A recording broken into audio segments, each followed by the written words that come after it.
Praise the Lord. ஆண்டவரும் அருமை இரட்சகருமாகிய இயேசு கிறிஸ்துவின் நாமத்தில் நான் உங்களை வாழ்த்துகிறேன். மறுபடியுமாக கர்த்தருடைய பரிசுத்தம் உள்ள சன்னிதானத்திலிருந்து கர்த்தருடைய பரிசுத்தமான வார்த்தைகள் மூலமாய் உங்களை சந்திப்பது மிகுந்த மகிழ்ச்சி. அருமையான கர்த்தருடைய பிள்ளைகளே, ஆண்டவருடைய கிருபையினால இந்த வாரம் நாம் தொடர்ந்து தியானித்து வருகிற செய்திக்கு தலைப்பு 6 சார். அதாவது அவர்கள் பெயரில் சார் என்கிற எழுத்தில் முடிவடைகிற அந்த வார்த்தைகளை கொண்ட நபர்களை நாம் தியானித்து வருகிறோம். நான் உங்களுக்கு ஏற்கனவே உதாரணமாக சில காரியங்களை சொல்லியிருக்கிறேன். ஆண்டவருடைய கிருபையினால நாம் சில மாதங்களுக்கு முன்பு தியானித்தோம். மத்தேயு, லெபேயு, சகேயு, கொர்நேலியு, சரிங்களா, என்ன அல்பேயு, அதே போல யூலியு, புபிலியு, இப்படி யூ என்கிற எழுத்தில் முடிவடைகிற அநேகரை குறித்து நாம் கற்றுக்கொண்டோம். அதே போல இந்த நாட்களில் அவர்கள் பெயரிலே சார் என்கிற எழுத்தில் முடிவடைகிற மனிதர்களை நாம் தியானிக்க ஆரம்பித்திருக்கிறோம். செவ்வாய்க்கிழமை நம்ம யாரை பார்த்தோம் அப்படின்னு கேட்டீங்கன்னா, செஸ்பாத் சார்.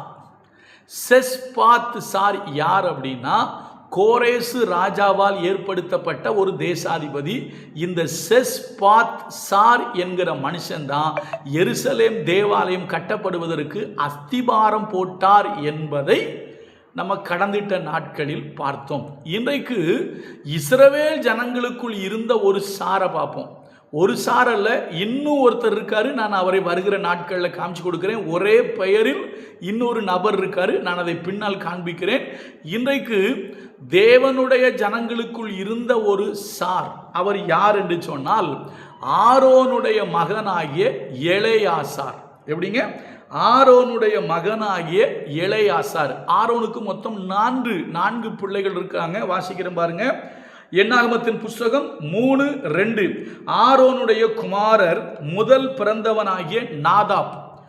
ஆரோனுடைய முதல் பையன் பேரு நாதாப். அடுத்தது அபியு. அதுக்கப்புறம் வருது பாருங்க, எலெயாசார். நமக்கு தேவையான சார் அங்க வந்துட்டாரு. எலெயாசார் அப்படின்னு போட்டிருக்கு. எலெயாசார் இத்தாமார் என்பவர்களே அப்படின்னு போட்டிருக்கு.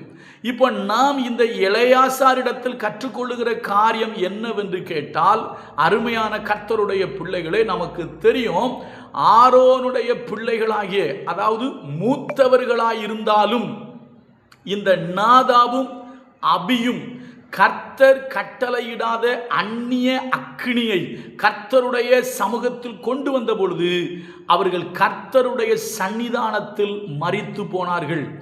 ஆரோனுடைய குமாரரில் 2 பேர் ஒரே நாளில் மரித்தார்கள். அதற்கு என்ன காரணம் என்று சொல்லி கேட்டால், ஆண்டவர் சொல்லாத காரியத்தை செய்வது. அந்நிய அக்கினியை கர்த்தருடைய சமூகத்துக்கு கொண்டு வந்தார்கள். அப்படி அந்நிய அக்கினியை கர்த்தருடைய சமூகத்துக்கு கொண்டு வந்தபடினாலே இந்த நாதாபும் அபியும் மரித்து போனார்கள். இன்றைக்கு நமக்கு இதில் ஒரு எச்சரிக்கையின் செய்தி இருக்கிறது. நல்லா கவனிச்சுக்கிடுங்க. தேவன் கட்டளையிடாத காரியங்களை திருச்சபைக்குள் கொண்டு வரக்கூடாது. வேதம் நமக்கு அனுமதிக்காத எந்த காரியங்களையும், ஒருவேளை ஏதோ ஒரு பெயர்ல, ஆராதனை என்கிற பெயர்லையோ, நாங்கள் புதுசா அப்படி பண்றோம் இப்படி பண்றோங்கிற பெயர்லையோ, வேதம் நமக்கு கட்டளையிடாத, வேதம் விரும்பாத காரியங்களை திருச்சபைக்குள்ளேயும் ஊழியத்துக்குள்ளேயும் நாம் கொண்டு வரக்கூடாது. என்னால் நிறைய காரியங்களை சொல்ல முடியும். அருமையான கர்த்தருடைய பிள்ளைகளை, இன்றைக்கு அநேகர் தேவன் கட்டளையிடாத அந்நிய அக்கினிகளை தங்களுடைய ஆவிக்குரிய வாழ்க்கைக்குள்ள கொண்டிருக்காங்க. அதாவது மாறுபாடான உபதேசங்கள், தேவன் சொல்லாத சில காரியங்கள், அந்நிய ஆவிகளுக்கு இடம் கொடுத்து, சாத்தானுடைய ஆவிகளுக்கு இடம் கொடுத்து, வேறு ஆவிகளுக்கு இடம் கொடுத்து கர்த்தருடைய திருச்சபையை தீட்டுப்படுத்தி கொண்டிருக்கிறார்கள்.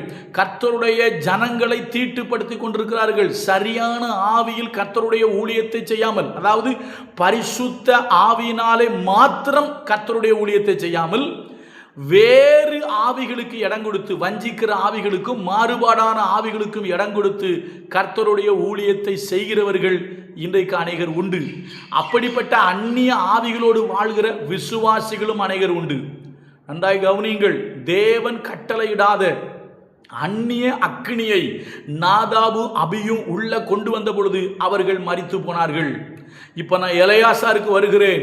இந்த எலெயாசார் என்ன பண்ணார்னா, இப்படிப்பட்ட காரியத்துக்கு உடந்தையாகாமல், இப்படிப்பட்ட காரியத்துக்கு உள்ள போகாமல், பைபிளில் சொன்னது போல மற்றவர்கள் செய்யும் பாவத்துக்கு நீ உட்படாதே, உன்னை சுத்தவனாக காத்துக்கொள் என்று அப்போஸ்தலனாகிய பவுல் எழுதுகிறார்.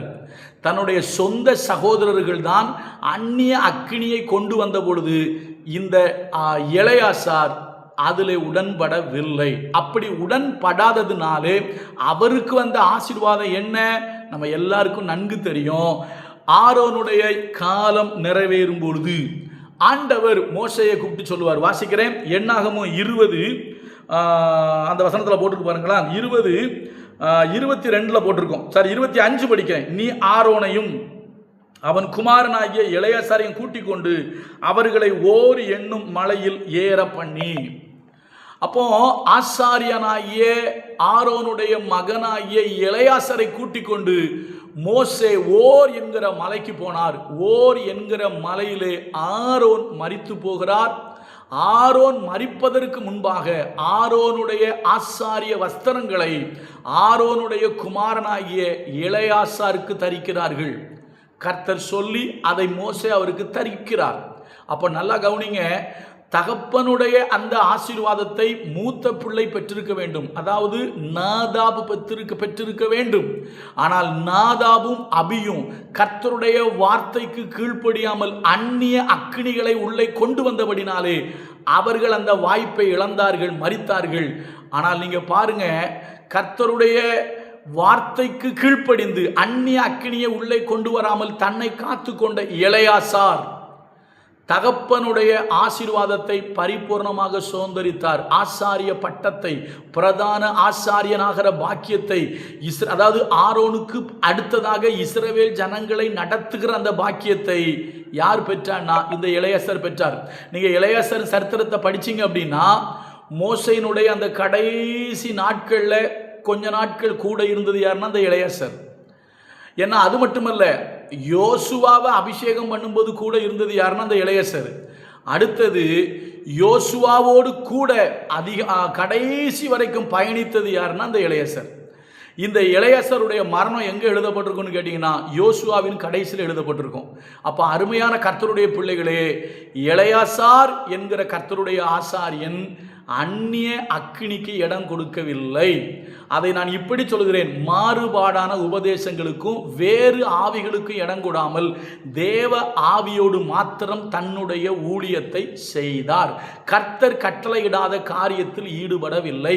அப்படி ஈடுபடாதபடினாலே இந்த எலெயாசார் தன் தகப்பனுக்கு பின்பதாக ஆசாரிய பட்டத்திற்கு வருகிற பாக்கியத்தை பெற்றார். அப்போ நமக்கு சொல்ற செய்தி என்ன? பரிசுத்த ஆவியை பெற்றுக்கொள்ள வேண்டுமே தவிர எங்கேயாவது போய் வேற ஆவியை பிடிச்சிட்டு வந்துடாதீங்க, வேற ஆவியை பெற்றுக்கிட்டு வந்துடாதீங்க. இன்னைக்கு பல ஆவிகள் கிரியை செய்து யார் என்ன ஆவியில் இருக்காங்கன்னு தெரிய மாட்டேங்கி, அதனால கண்ட பக்கமும் ஓடி வேற ஆவியை பெற்றுட்டு வந்துடாதீங்க. உங்களுக்குள் இருக்கிற தேவ ஆவியானவரே நம்ம வாழ்க்கைக்கு போதுமானவர். அந்நிய ஆவிகளுக்கு இடம் கொடுக்காமல் வாழ்வோம். கர்த்தர் உங்களை ஆசீர்வதிப்பார். கர்த்தர் நல்லவர், அவர் கிருபை நம்மேல் என்றும் உள்ளது. God bless you.